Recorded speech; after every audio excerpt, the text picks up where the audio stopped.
1957 میں امریکہ کے ایک ایئرپورٹ میں ایک چائنیز لیڈیز کو چائنا جانے سے روکا جاتا ہے۔ اس چائنیز لیڈیز کے پاس اپنے زندگی کی کمائی کے $6,000 پڑے ہوتے ہیں۔ ایک طرف تو American Federal Bureau of Investigation اس بات سے خوش ہوتی ہے کہ انہیں $6,000 مل گئے ہیں، لیکن اس نادانی کا اندازہ انہیں کئی سال بعد ہوتا ہے اور انہیں بعد میں پتہ چلتا ہے کہ صرف $6,000 کے بدلے انہوں نے کتنا بڑا نقصان کیا ہے اس چائنیز لیڈیز کو چھوڑ کر۔ اس چائنیز لیڈیز کا نام لن لنگیونگ تھا، جس کی پیدائش ساؤدرن چائنا کے پروونس فوجان میں ہوئی تھی۔ لن ایک ایسی فیملی میں پیدا ہوئی تھی جس میں رواج تھا کہ چھوٹی عمر کے بچوں کو 6 سال کی عمر میں ہی شادی کر دی جاتی تھی، and that is the reason کہ لن کے علاوہ اس کی ساری بہنوں کی شادیاں 6 سال میں ہوئی اور وقت سے پہلے ہی ان کی ڈیتھس بھی ہو گئی۔ لن کی فیملی فیمیل ایجوکیشن پر بلیو نہیں رکھتی تھی۔ لن نے فیصلہ کیا کہ وہ ہاؤس ہولڈ کے بجائے اسکول جانا چاہتی ہے، اور اسکول ہی ایک ایسا ریزن ہے جو لن کو گھر کے کاموں سے نجات دلا سکتی ہے۔ لیکن لن کی ماں جو چائنا کے پرانے خیالات سے متاثر تھی،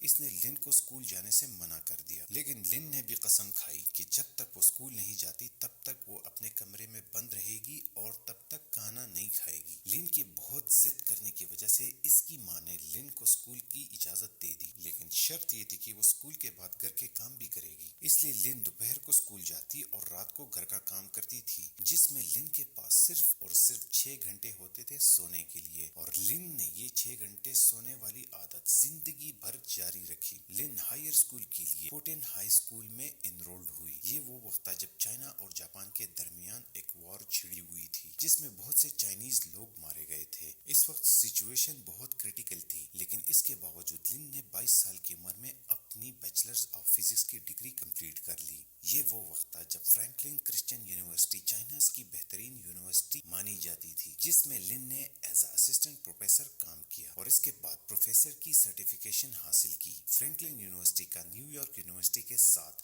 ایکسچینج پروگرام تھا، جس کی وجہ سے کوئی بھی ٹیچر یونیورسٹی میں 2 سال کام کرنے کے بعد ابراڈ اسٹڈیز کے لیے جا سکتا ہے، لیکن بدقسمتی سے لن کرسچین نہیں تھی اور یہی وجہ تھی کہ لن کو نیو یارک یونیورسٹی نے ریجیکٹ کر دیا۔ پرہیپس لن نے ہمت نہیں ہاری اور اپنے دوستوں کی مدد سے ٹیکسن یونیورسٹی میں فل اسکالرشپ میں ایڈمیشن لے لی۔ 1955 میں وہاں سے لن نے سالڈ اسٹیٹ فزکس کی ڈگری حاصل کی۔ گریجویشن کمپلیٹ کرنے کے بعد لن چائنا واپس آنا چاہتی تھی، لیکن امریکہ میں سائنٹسٹ کے لیے ایک بہت ہی بڑی اپورچونٹی تھی، اور اس وقت چائنا کی پولیٹیکل سچویشن بھی بہت خراب تھی۔ اس لیے پینسلوینیا میں اپنے پروفیسر کی مدد سے ایک کمپنی میں ایز اے سینئر انجینئر کام شروع کر دیا۔ اس وقت یہ کمپنی مونو کرسٹلائن سلیکون بنانے میں بار بار فیل ہو رہی تھی۔ لن نے ان پرابلم کا حل نکالا اور اس کمپنی کو سلیکون ٹیکنالوجی کو سکسیسفلی انجینئر کرنے میں ہیلپ کی۔ 1 سال امریکہ میں کام کرنے کے بعد چائنا نے امریکہ کے ساتھ جنیوا کنونشن کے مطابق ایک ٹریٹی سائن کی، جس کی وجہ سے چائنا اپنے انٹرنیشنل اسٹوڈنٹس کو جو